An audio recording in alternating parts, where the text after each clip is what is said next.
Hello बच्चों, welcome to my YouTube channel Quizlogy. अगर आप हमारे चैनल पर पहली बार आए हैं तो हमारे चैनल को सब्सक्राइब करना ना भूलें। आज हम कर रहे थे अपनी क्लास 10th का जो फर्स्ट चैप्टर है रियल नंबर, उसकी एक्सरसाइज 1.4। तो आज हम देखेंगे कि 1.4 में हमको सॉल्व कैसे करना है। तो इसमें हमको देखना है जो रैशनल नंबर थे इनके डेसिमल एक्सप्रेशन के बारे में, डेसिमल एक्सपेंशन के बारे में।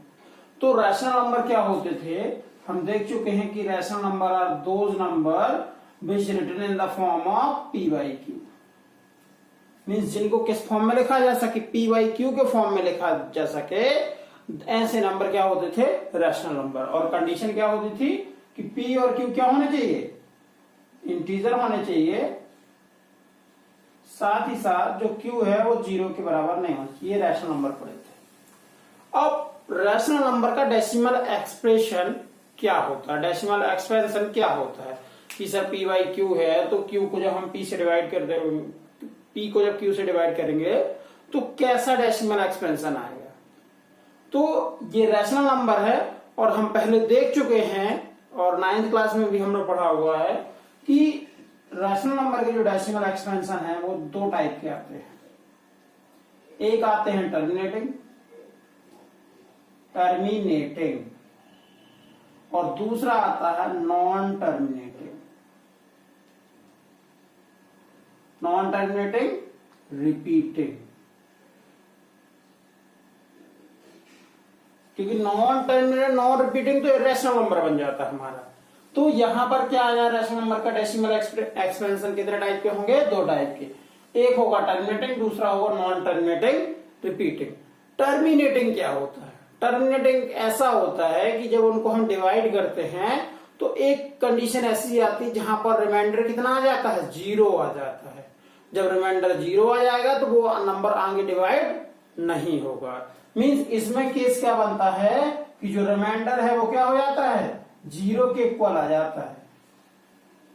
रिमाइंडर 0 के इक्वल आ जाता है तो आगे डिवीजन पॉसिबल नहीं होता, मतलब वहां पर वो क्या हो गया, टर्मिनेट हो गया।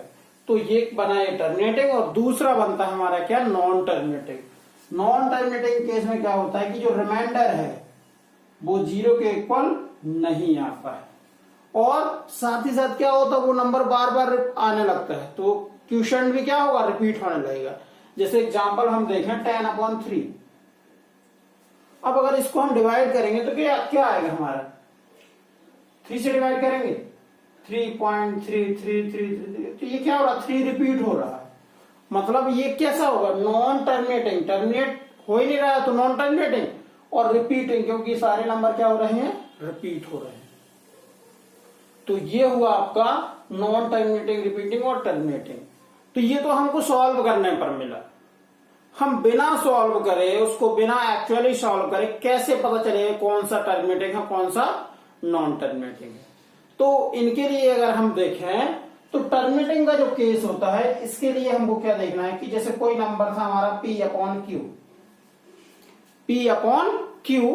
और ये जो P/Q नंबर है कैसा है, लोवेस्ट टर्म है। लोवेस्ट टर्म मतलब अब उसके बाद उनका जो को प्राइम नंबर बन गए वो मीन्स उनका एचसीएफ कितना हो गया, 1 हो गया। तो टर्मिनेटिंग के लिए जो Q है वो किसके टर्म में होना चाहिए, must be in the terms of 2 की पावर m एंड 5 की पावर n, और m और n जो है क्या होना चाहिए हमारे, non negative integer, non negative integer.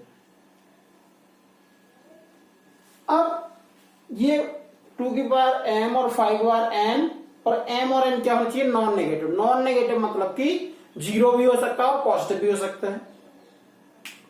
Means हमको यहां पर या तो भाई जो डिनोमिनेटर है जो Q है या तो वो केवल 2 के टर्म में हो या 5 के टर्म में हो या फिर 2 और 5 के टर्म में बस हो।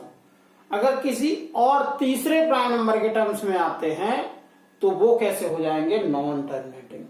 लेकिन अगर वो इन दो के टर्म में आते हैं कि 2 के टर्म में आ जाएं या फिर 5 के टर्म में आ जाएं या फिर 2 और 5 दोनों के टर्म में आ जाएं तो वो देंगे हमको क्या, टर्मिनेटिंग। तो ये केस हमने देख लिया किसका, टर्मिनेटिंग का। और ये जो नॉन टर्मिनेटिंग है किस फॉर्म में हो सकता है? इस फॉर्म में नहीं होगा। जो Q होगा वो 2 की पावर m और 5 की पावर n के फॉर्म में नहीं होता है। और कंडीशन क्या है कि m और n कैसे होंगे? Non negative integer. तो इस केस में क्या मिलता है हमको कि ये जो नंबर होंगे कैसे होंगे? Non terminating repeating. अब इस फॉर्म में नहीं मिलने चाहिए, मतलब कोई और फॉर्म आ जाएगा, यहां पर कोई 3 नंबर आ जाए, कोई 4 5 आ जाए, वो 6 क्या बोल सकते हैं 11 आ जाए, 7 आ जाए, कोई डिफरेंट दूसरे प्राइम नंबर के फॉर्म में आ जाए, तो वहां पर क्या होगा? ये नॉन टर्मिनेटिंग होगा। एग्जाम्पल क्वेश्चन देखते हैं, एक्सरसाइज 1.1 का फर्स्ट क्वेश्चन, फर्स्ट ही देख लेते हैं कि कैसे इसको हम सॉल्व करेंगे।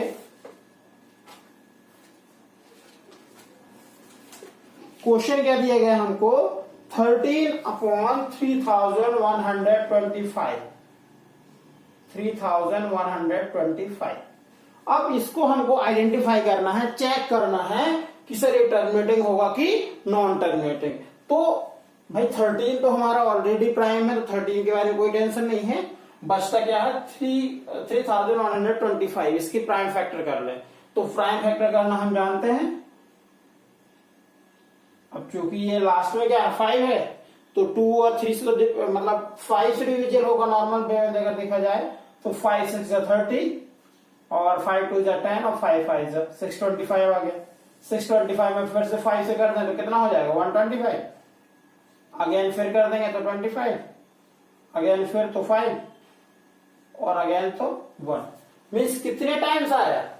1 2 3 4 5। मीन्स ये जो है इसको क्या लिख सकते हैं? 5 की पावर 5 लिख सकते हैं अपॉन, और ऊपर क्या आ जाएगा? 13 आ जाएगा। अब हमको ये चेक कर देखना है कि ये क्या होगा, इसका डेसिमल एक्सपेंशन जो है टर्मिनेटिंग होगा कि नॉन टर्मिनेटिंग होगा। तो देखिए यहां पर क्या है? 5 की पावर 5 आया है, 2 की पावर कुछ नहीं आया। तो अगर हम चाहें तो 2 की पावर 0 कर सकते हैं, इंटू 2 की पावर 0। क्यों? क्योंकि किसी भी नंबर की पावर 0 कर दें तो क्या हो जाएगा? 1 हो जाता, मतलब हमारा इस फॉर्म में आ जाएगा। मतलब क्या मिल जाएगा यहां पर? टर्मिनेटिंग। तो इस तरह हमने चेक किया कि ये कैसा मिल जाएगा? इसका टर्मिनेटिंग मिल जाएगा। इसी का सेकंड क्वेश्चन देख लें। सेकंड क्वेश्चन है 17/8। 17/8। तो देखिए 17 तो प्राइम है, तो 17 को 17 रहने देते हैं और 8 को क्या लिख देते हैं? 2 की पावर 3। तो 8 हमारा 2 की पावर। अब देखिए यहां पर 5 के टर्म में बसता है, यहां पर 2 के टर्म में बस है।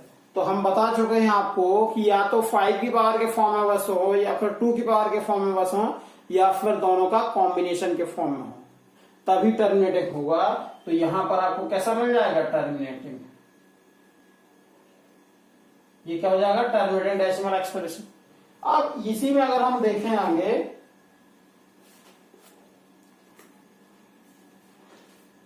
हम क्वेश्चन लेते हैं 9th वाला 35/50। 35/50 इसको कैसे सॉल्व करेंगे? तो इसको देखते हैं। तो देखिए 35 को क्या लिख सकते हैं हम? 5 × 7 दैट इज 35। और 50 को क्या लिख सकते हैं? 2 × 5 × 10 × 5। ठीक है, लिख सकते हैं। और देखिए 5 से 5 क्या हो जाएगा? कैंसिल हो जाएगा। मीन्स यहां क्या मिल जाएगा? 7/2 × 5। देखिए 2 की पावर 1 और 5 की पावर 1। तो ये भी इस फॉर्म में मिल रहा। मीन्स ये क्या हो जाएगा आपका? टर्मिनेटिंग। इस तरह हमने आइडेंटिफाई किया। अब जैसे क्वेश्चन देखते हैं,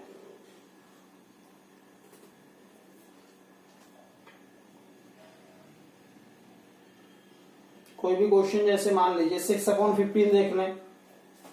6/15 क्वेश्चन नंबर क्या है? 8th है।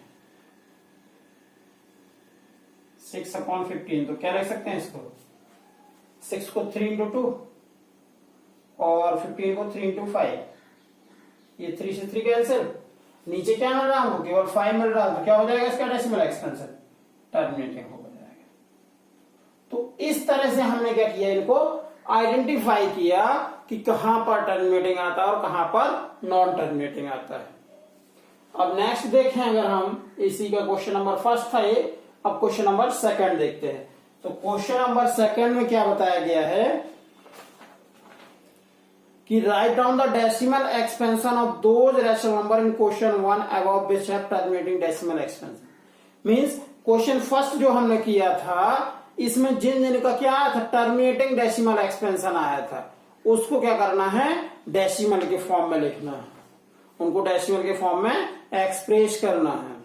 और क्वेश्चन नंबर थर्ड है हमारा कि द फॉलोइंग रियल नंबर है decimal expansion as given below, in each case decide whether they are rational और not, if they are rational and in the form of P by q what can you say about the prime factor of q. तो हमको यहां पर दिया गया, जैसे first number दिया गया है, ये यहां पर लिख देते हैं इसको। फर्स्ट नंबर दिया गया हमको क्या, 43.123456789, और वहीं सेकंड दिया गया हमको 0.12011200, फिर 12, फिर 000, फिर 12, फिर आगे ये चलता जाता है। और थर्ड क्वेश्चन हमको दिया गया है 43.123456789। अब यहां हमको पूछा गया है कि कौन सा नंबर रैशनल होगा, कौन सा इररेशनल होगा। तो हमने क्या बताए थे कि जो रैशनल होते हैं या तो वो टर्मिनेटिंग होते हैं या नॉन टर्मिनेटिंग रिपीटिंग होते हैं, लेकिन अगर नॉन टर्मिनेटिंग नॉन रिपीटिंग आ जाए तो वो क्या होता है, इररेशनल होता है। चलिए पहला देखते हैं, पहला क्या हो गया, यहां टर्मिनेट हो गया, इसके आगे नहीं जा रहा, मीन्स टर्मिनेट हो गया तो ये क्या हो गया, रैशनल नंबर हो गया। अब इसको अगर पी बाई क्यू के फॉर्म में लिखा जाएगा तो जो क्यू होगा वो किसके फॉर्म में होगा, वो होगा 2 की पावर n इंटू 5/n के फॉर्म में इसके फैक्टर होंगे। तो फर्स्ट का आंसर हो गया हमारा क्या, कि फर्स्ट रैशनल है और उसके जो डिनोमिनेटर है क्यू है वो किस फॉर्म में होगा, तो वो बता दिया। दूसरा देखें तो दूसरा कैसा है भाई, नॉन टर्मिनेटिंग है, और साथ ही साथ कैसा है, नॉन रिपीटिंग है, मतलब रिपीट नहीं हो रहा है। देखिए यहां पर जीरो का गैप बढ़ता जा रहा है, मतलब जीरो के जो नंबर्स थे वो क्या हो रहे, बढ़ते जा रहे। फर्स्ट में 1 था, फिर सेकंड में 2 थे, तो ये जो नंबर हुए कैसा हो गया, हमारा इररेशनल नंबर हो गया। क्यों, क्योंकि डेसिमल एक्सपेंशन कैसा है, नॉन टर्मिनेटिंग नॉन रिपीटिंग। और लास्ट हमारा क्वेश्चन नंबर थर्ड, इसमें क्या दिया गया है कि बार लगा दिया है। अब बार का मतलब होता है कि वो नंबर उतना रिपीट होता जाएगा, मीन्स कितना होगा 43 पॉइंट, ये पूरा नंबर, फिर 1 2 3 4 5 6 7 8 9, फिर मतलब ये रिपीट चलता जाएगा। तो ये कैसा हो गया, नॉन टर्मिनेटिंग रिपीटिंग। अब अगर इसके डेसिमल एक्सपेंशन की बात करें तो वो किसके, इस फॉर्म में नहीं होंगे, कोई और दूसरा नंबर इनके साथ में होगा। तो इस तरह हमारी जो एक्सरसाइज थी 1.4 आज क्या हो गई, कंप्लीट हो गई। अगर आपको इनमें से कुछ भी समझ में नहीं आया, कहीं पर कोई दिक्कत है, तो आप मेरे कमेंट सेक्शन में बताइए, मैं आपकी प्रॉब्लम्स को सॉल्व करूंगा। थैंक यू बच्चों।